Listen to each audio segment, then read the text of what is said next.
you are worthy, you are exalted. The Lord, you deserve all glory, you deserve all honor, oh God. That's why we say wastahili. That's why we say that you are worthy. That's why we gift your name. That's why we love you, oh God, because you are worthy, God. The Lord on this earth, nothing can compare to you. Nothing is will match unto your love, oh God. Everything is matchless in your sight, oh God, because you do wonderful things. You do mighty things. Lord, we want to acknowledge that every day, oh God. Fill our hearts again, oh God, even more, oh God. Oh, asahili, koke asifa, naso tuku. Oh, you are worthy, Lord, you are worthy, Lord. Let's say one last time. Wastahili, wastahili,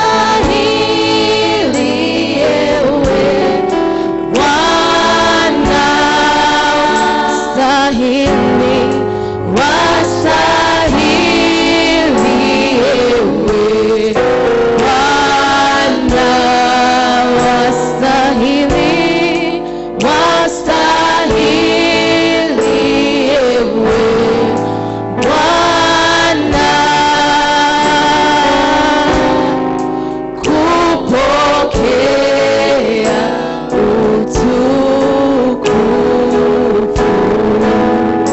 Hallelujah. Somebody exalt the name of the Lord. Somebody celebrate this Jesus. You are worthy. He is worthy. Come on, somebody celebrate the name of the Lord. He is worthy in this place. Hallelujah. Praise God. Bwana asifiwe. Good morning. Let us open our Bibles in the book of 2 Chronicles. Kwa majina ni vile mmeambiwa, naitwa John Gaya, nashiriki Redeemed Kasarani Mwiki. Kanisa iko mtaa inaitwa Maji Mazuri. My pastor anaitwa Reverend Irongo. But I'm also a son of this house. Amen. So I am not a stranger. I'm a brother to all of you. Kienda kamsi tunaenda pamoja. Amen. 2 Chronicles chapter 5. The message today is the message on what I call the kingdom principle of thanksgiving. The kingdom principle of thanksgiving. I hope you have your Bibles and your notebooks and your pens. It is your notes that you write that will make you get noted in life. Those who don't write notes in church, you excuse yourself from being noted. Amen. Some of you Mendadi campus. Now you know some of those lecturers, they don't care whether you are writing notes or not. They are just there lecturing. But rest assured, at the end of the semester, exam inakungojea. So whether ulikuwa prepared, whether uliandika notes, the lecturer atataka kujua. He will be there na maswali zake and expecting you to answer questions correctly so that at least usonge mbele into the next semester na uendelee na masomo. Praise God. Life is governed by principles and laws. Life is governed by principles and laws. Life is not governed by chance. Hatuishi maisha kibahati. In fact, someone said that those who live by chance don't have a chance in life. Those who live by chance don't have a chance in life. So life is governed by principles and laws. So what is a principle or what is a law? The simple definition of a law or a principle is a force. Hiyo ndo definition rahisi ndakupea ya law or a principle. It is a force that governs something. We can argue about ideas. We can argue about opinions. We can argue about suggestions. We can argue about preferences. We can argue on politics, relationships. We can argue even on doctrine. All of those can be a source of argument. But when it comes to a law or a principle, there is no room for argument. Kabisa, hakuna room ya argument when it comes to a law or a principle. A good example I'll give you is the law of gravity. Hakuna mahali utapata kikao, people are seated arguing about gravity. Hakuna. It is just a law. Tulizaliwa tukaipata. Kazi yetu ni simply either tuiobey ama tuidisobey. A good example ni wewe jaribu siku moja, go to KICC. KICC haiko mbali sana na Times Tower.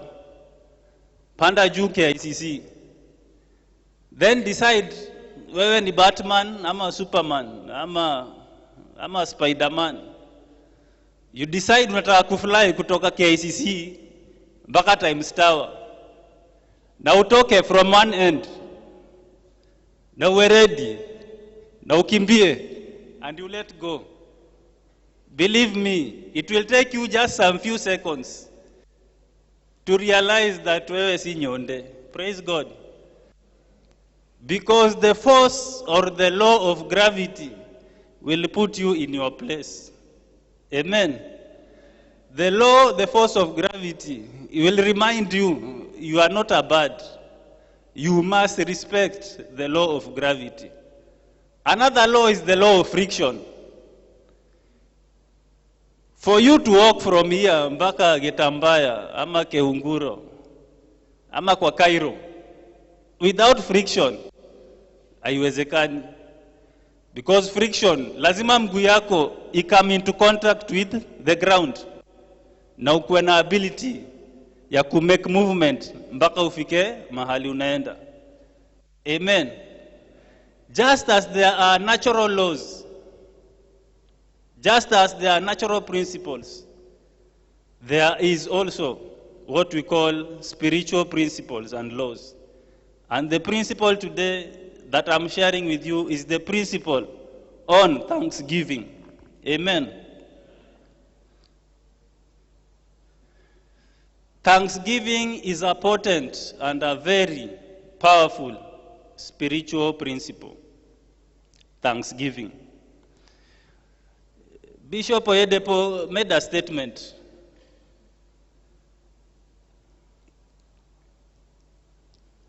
God may or may not respond to your prayers. That is, if he hears them.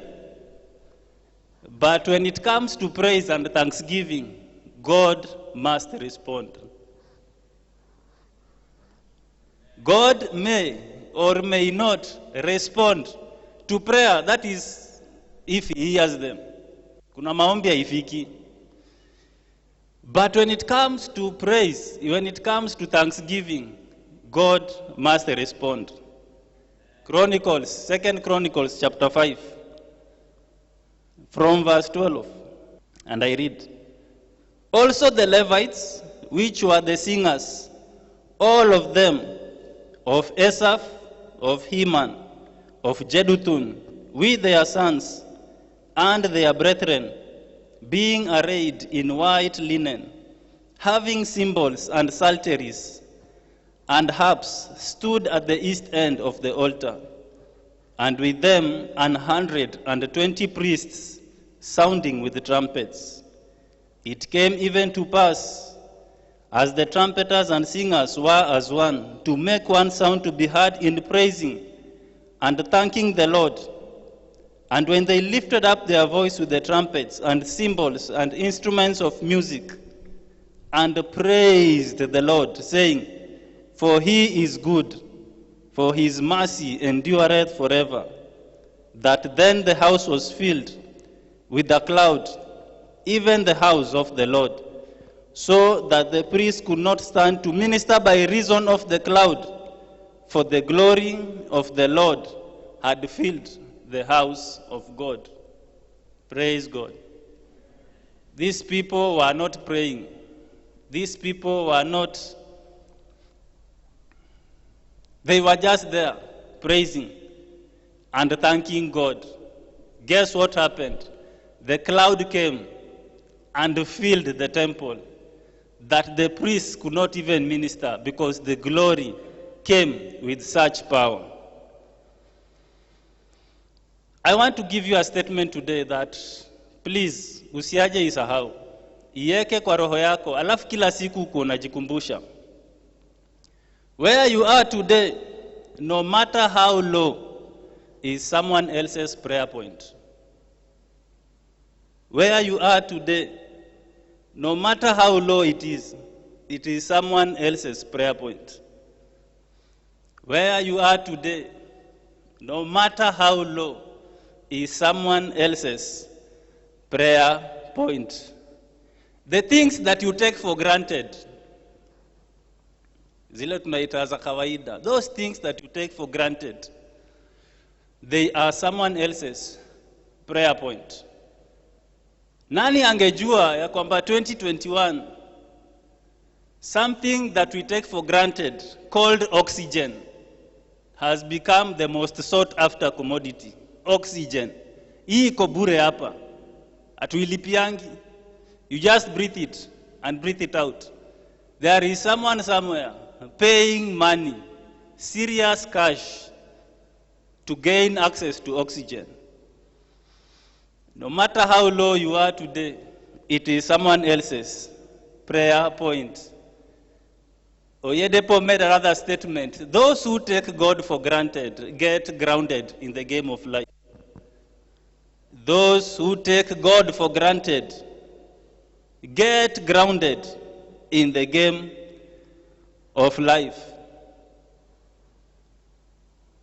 Some of you are coming from difficult backgrounds. Life yako umegroia kwa slum. Believe me, there is someone kukaa kwa slum ndio prayer point yake. Mahali wanapita nikienda shughuli zangu. Did you know Roy Sambu? Hapo kwa roundabout. Hapo kwa overpass. Unajua ni nyumba ya watu hapo juu.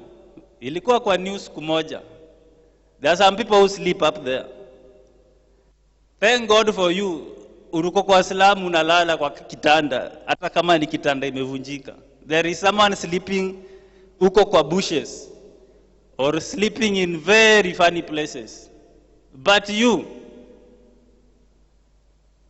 no matter how low where you are, believe me, it is someone else's prayer point. Thank God even for the small things, even for the little things, even for those things that unafikiria zinakaa ni kama za watu hawajaomoka. In Ezra chapter 3, verse 10 to 13. Please open Ezra. And when the builders laid the foundation of the temple of the Lord, the priests in their apparel with trumpets, and the Levites, the sons of Asaph with cymbals, to praise the Lord, after the ordinance of King David of Israel, and they sang together by course in praising and giving thanks unto the Lord, because he is good, for his mercy endureth forever toward Israel. And all the people shouted with a great shout when they praised the Lord, because the foundation of the Lord was laid. The shouting, the praising, the glory was because the foundations of the temple was laid. Please underline here. This temple was not fully finished. Ukuta bado hazijawekwa. Dirisha bado haijawekwa. Mabati bado haijawekwa. roof ijawekwa, ceiling ijawekwa, acoustics hazijawekwa, hakuna vitu zingine zimewekwa kwa hii temple. The foundation was a cause of celebration, a cause of thanksgiving for the nation of Israel. Verse 12, but many of the priests and Levites and the chiefs of the fathers, who were ancient men that had seen the first house, when the foundation of this house was laid before their eyes, wept with a loud voice, and many shouted aloud for joy, so that the people could not discern the noise of the shout of joy from the noise of the weeping of the people. For the people shouted with a loud shout, and the noise was heard afar off. Amen. The children of Israel, I'm repeating this point so that it sinks in. You know, repetition brings revelation. They were not thanking God for a fully finished temple. The foundations was enough to be a holiday in Israel. The foundations. That was the lowest point. That was like the beginning point. And they were thanking God and praising God and making noise. Even men who had seen the former temple, they were crying. Ushaiona mwanaume akilia? Wanaume alianga vibaya. Men were crying. Wanaume wanalia vibaya. The men were crying because of the foundation which was being laid. Amen. Thank God even for the foundations of those things that have been laid in your life. Amen. Did you know that one of the things that God calls wickedness is forgetting to give thanks? Okay. Hapa utahitaji kuput. Can you please put your spiritual seatbelts on? It is wickedness not to give thanks or to forget to give thanks. And I have a verse to support that. Psalms 92, verse 1 and verse 2. Psalm 92. This is what the Bible says in Psalms 92, verse 1. It is a good thing. It is a good thing to give thanks unto the Lord, and to sing praises unto thy name, O Most High, to show forth thy loving kindness in the morning, and thy faithfulness every night. It is a good thing to give thanks. That means when you don't give thanks, it is a bad thing. It is wickedness, simple, for you not to give thanks. It is even more wickedness when you forget to give thanks. Iko kwa Psalms 103. Psalms 103 verse 1 to 5. Bless the Lord, O my soul, and all that is within me. Bless his holy name. Bless the Lord, O my soul, and forget not all his benefits. Bless the Lord, O my soul, and forget not all his benefits. When you forget the benefits that God has given you, it is wickedness. You must recognize every benefit that God has given you. And what are some of these benefits? Number one, who forgiveth all thy iniquities. For you being forgiven, you are supposed to give thanks. Number two, who healeth all thy diseases. Kuna watu wametuacha, walibebwa na corona. Kuna watu walituacha, wamebebwa na mambo mingi kwa hii dunia. This morning, look at you, you are here, healthy. Umetembea kutoka Getambaya mpaka hapa.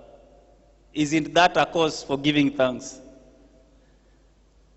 Who redeemeth thy life from destruction, who crowneth thee with loving kindness and tender mercies, who satisfieth thy mouth with good things, so that thy youth is renewed like the eagles.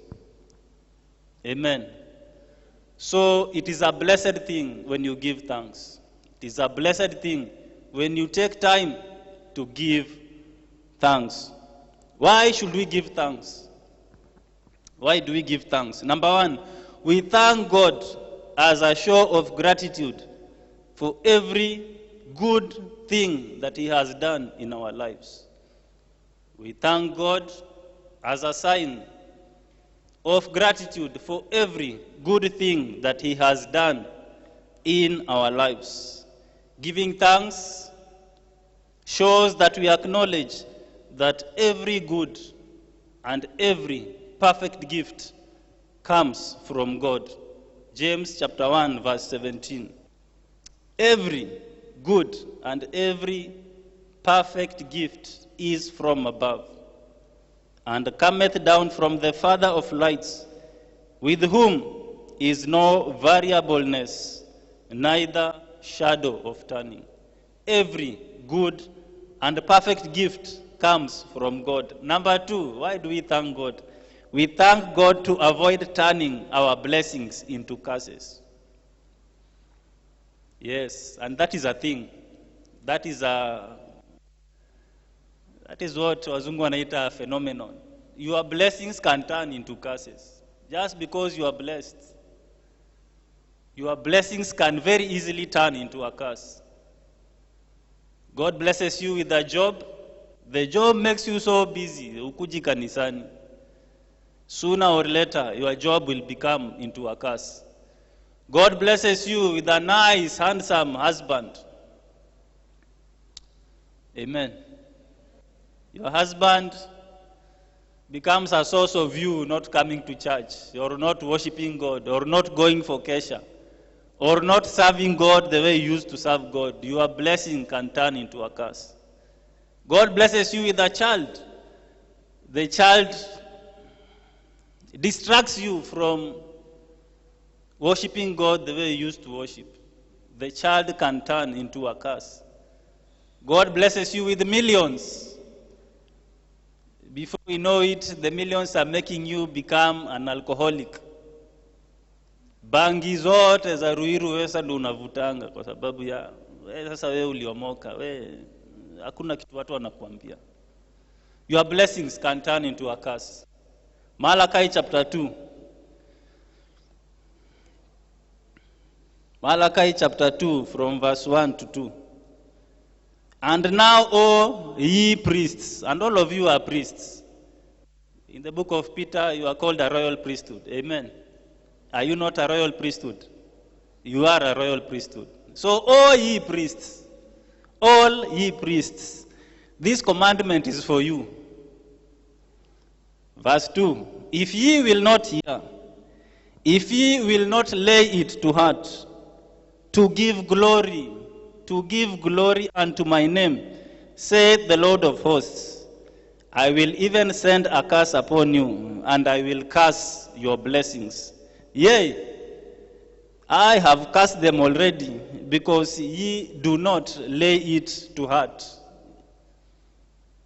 Giving what? Glory unto God's name. Your blessings can turn into curses. Number 3, we thank God so that He can perfect what He has already done in our lives. We thank God so that He can perfect what He has already done in our lives. Every blessing from God is good. Every blessing from God is good. Every blessing is good. But when you give thanks, the blessing becomes perfect. So we give thanks so that we can perfect the good things that God has already given us. Luke chapter 17. Amen. I don't know how you guys get fed, but where I come from, hey, a sermon can come with tens of verses. Luke chapter 17, from verse 11. And it came to pass, as he went to Jerusalem, that he passed through the midst of Samaria and Galilee. And as he entered into a certain village, there met him 10 men that were lepers, which stood afar off. And they lifted up their voices and said, Jesus, Master, have mercy on us. And when he saw them, he said unto them, Go, show yourselves unto the priests. And it came to pass that as they went, they were cleansed. And one of them, when he saw that he was healed, turned back, and with a loud voice glorified God. Turned back, and with a loud voice glorified God, and fell down on his face at his feet, giving him thanks. And he was a Samaritan. Let me give you a small, brief history of Samaritans. When Israel was taken into captivity by Assyrians, some of the people from Assyria were brought to Israel, and they were intermarried with Israel. Amen. The capital city of Israel then was Samaria. So the people who lived there were called Samaritans. So the Samaritans are not pure Jews. They are Jews who are mixed with Assyrians. And the Jews hated the Samaritans. Walichukia Samaritans sana because they were not pure Jew blood. A Samaritan, the people who were hated, one of them came to Jesus. He was a leper and gave thanks to God. He came back to give thanks to Jesus. And Jesus answering said, verse 17, Were there not 10 cleansed, but where are the 9? There are not found that return to give glory to God, save this stranger. And he said unto him, Arise, go thy way, thy faith hath made thee whole. Amen. This is the simple summary of this story. Those who were healed, the 9 of them, they had signs to show. Even after getting healed, walikuwa na signs za kuonyesha that walikuwa na ukoma. Even after getting healed. But the Samaritan who came to give thanks to Jesus was made whole. In other words, this man had no sign to show that he had leprosy. Every good, perfect gift comes from God. When we thank him, he does what? Perfects what he has given unto us. Number 4, we thank God so that we can multiply his blessings in our lives. We want God to bless us. That is fine. When we thank him, he multiplies the blessings that he has given unto us. Jeremiah chapter 30, verse 19. Jeremiah chapter 30, verse 19. Jeremiah is called the weeping prophet. Machozi yake ilikuwa mingi. Understand, he used to cry rivers. Jeremiah chapter 30, verse 19. And out of them shall proceed thanksgiving, and the voice of them that make merry, and I will multiply them, and they shall not be few. I will also glorify them, and they shall not be small. Thanksgiving makes God to multiply the blessings that he has given unto us. So how do we give thanks? How do we give thanks? Number 1, we give thanks with understanding. We give thanks with understanding. Psalms chapter 119, verse 144, it says that the righteousness of thy testimonies are everlasting. Give me understanding, and I shall live. The righteousness of thy testimonies are everlasting. Psalm 119, verse 144. Give me understanding. Give me understanding, and I shall live. When you give thanks, please give thanks with understanding. Psalm 47, verse 6 to 7, it says, sing praises unto the Lord, sing ye praises. Sing ye praises with understanding. Sing ye praises with understanding. When it comes to thanking God, you are supposed even to have a list of the things that you are thanking God for. Even those things that seem minute. When we go to God, we go with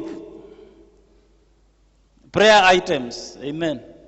Siwa mnaandika list. Na mnaenda nazo mbele ya Mungu. Na mnaomba. Some of you, I understand, you speak in dangerous tongues. Kaba, kobo, kobo. Krotos, keba, keba. Ede, ede. All those. It's okay. It is fine. But listen. When you go before God, please, you can, with understanding, andika hadi list ya vitu zile unataka kushukuru Mungu nazo. Amen. Have a list. I thank God. Nimemaliza shule. I thank God. Nikona, you know those things. Amen. Thank God with understanding. Number 2, do it cheerfully. Do it cheerfully. Thanksgiving that is grudgingly given is not accepted. Shukrani zako lazima uzifanye na furaha. Ukizitoa na hasira na feelings, na emotions, na attitude, please, afadhali usigive hizo thanks. Kaa tu nazo. So give your thanksgiving cheerfully. Number 3, give your thanksgiving consistently, continuously, and regularly. In fact, I advise you, have some days in the week. One of my fathers in the Lord, on Mondays are his days of giving thanks.